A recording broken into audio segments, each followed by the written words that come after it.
Hello again, everybody. This is Craig Evans of Autism Hangout, and thank you for tuning into another installment in Beyond the Headlines. And I'm thrilled today to have, all the way from Canada, Dr. Isabelle Henault. Dr. Isabelle is one of the world's leading authorities on autism, Aspergers, and sexuality.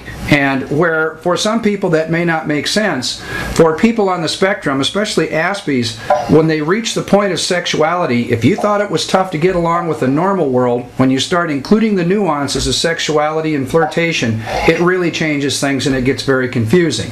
Fortunately for us, we have this expert with us who can tell us a little bit more about how we can coach our kids when they reach this age.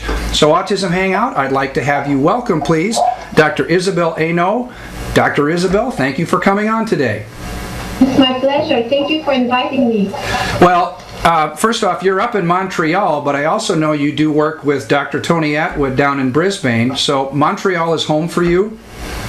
Yes, at that stage I'm based in Montreal, but I used to work in Brisbane with Tony Atwood at his private clinic for about 2 years and a half. Okay. And I'm also lucky to travel around the world and meeting different experts in the field of autism, Asperger syndrome, and mainly devoting my work regarding sexuality and relationships. Yeah, I know you're very popular on the speaker circuit, so I also know you have to travel a great deal. Well, let's jump right into our subject matter. How did you first get started in working with kids with autism and then develop your interest in autism and sexuality? I met an adult with Asperger syndrome while I was starting my PhD in psychology, and he gave me the idea to mix up my studies in sexology and psychology. So we started to do some research together on the internet. That's about 10 years ago. And we realized there was very few research, clinical work, or documents addressing sexuality, autism, and Asperger syndrome. And this is how it started. And then I interviewed families, parents, and many teenagers around Montreal and all over Canada.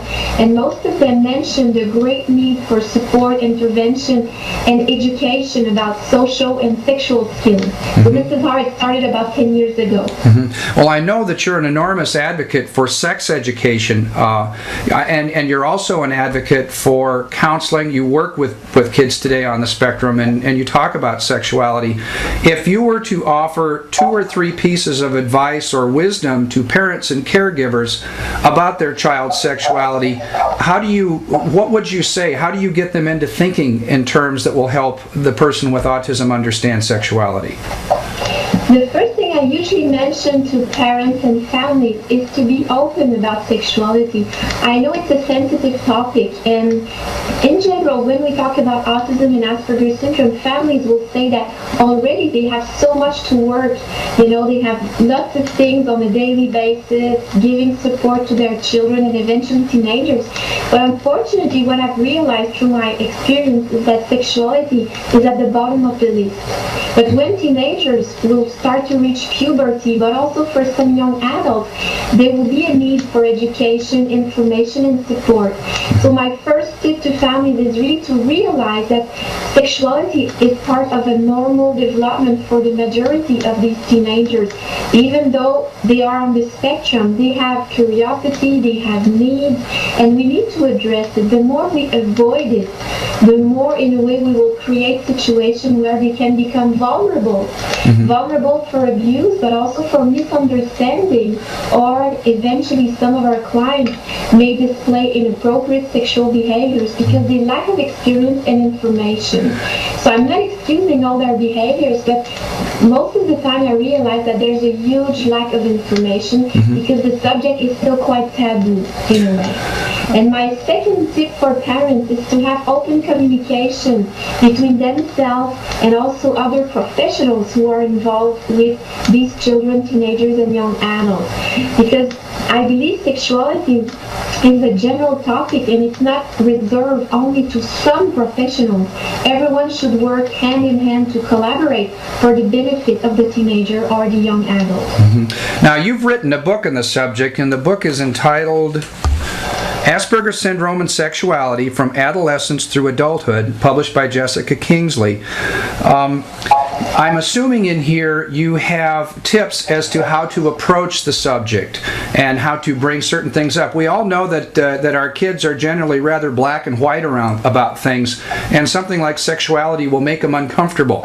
Is there an approach, or do you have icebreakers that would help open up the topic to some of these kids? Yeah, definitely. The approach I use is to provide information. The moment we start to mix up information with strong emotions, then people will feel uncomfortable talking about sexuality.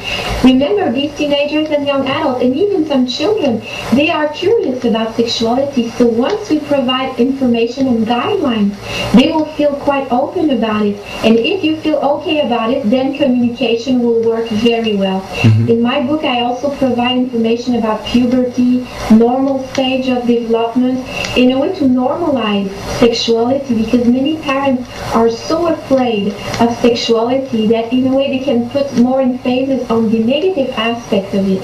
From my perspective, sexuality is healthy and positive as long as children and teenagers and young adults will learn some positive guidelines, and also they will learn limits, because there is a risky side about sexuality, but if we don't provide correct answer and information, unfortunately some children, teenagers and young adults may again display inappropriate behaviors or become easy targets in terms of abuse. At Autism Hangout, we have a show called the Ask Dr. Tony series, and one of the questions that was submitted just last month, this is June of 2009, was a young woman that had been apparently sexually assaulted. She is an Aspie, and she had no understanding or comprehension of what flirtation involved, if she was giving signs that she shouldn't have. And even though autism does occur more in boys than girls, it's important for both sexes to understand the power and the implications of sexuality. So I think your point is, and I'm making your point for you, ignorance is actually a worse problem than educating them. Definitely, because again, no matter if it's a male or a female, for me it's the same. Both need sex education and support and information, and also to feel good about themselves, because some teenagers are afraid of all the changes that will come along with puberty. We have a lot of body changes coming with puberty, but also psychological changes in the mood. So the more we prepare them by giving them access to practical and visual material, the more they will go through puberty in a positive way. And the approach is a very direct one that I use, and this is presented in the book, while we use games, we use questionnaires, videos, software. I'm not there talking about sexuality, I'm presenting sexuality to them with also pictures, but everything is educational. There's nothing erotic or pornographic, because that's not at all the approach that I would recommend. It's information, and again, it prevents some teenagers from going on internet. Sometimes there's this risk of wanting to learn sexuality through internet, but unfortunately we know on internet there's no boundaries and there's no limits. So very, very frequently teenagers will fall on pornographic websites that can create more damage than benefit. Yeah, and that would contribute to misunderstanding. Isabelle, this has been fascinating. I want to mention your book again, and it's called Asperger Syndrome and Sexuality from Adolescence through Adulthood. How can people learn more information about you, and where can they find this book? The book is available at Jessica Kingsley Publishers, but also on Amazon. And there's lots of information about myself on Tony Atwood's website, because we collaborate on a very frequent basis. And very soon I will open my own website, because many people want to reach me directly. But I can give you also my email address. If people have specific questions, I'd be very happy to answer them. Dr. Henault, thank you again for being a part of this interview on Autism Hangout. It was a delight to have you here, and your knowledge is priceless for those of us that have kids that have approached sexual age. Thank you very much. And thank you, Autism Hangout listeners. Tune in again soon. We'll have another Beyond the Headlines. Good day.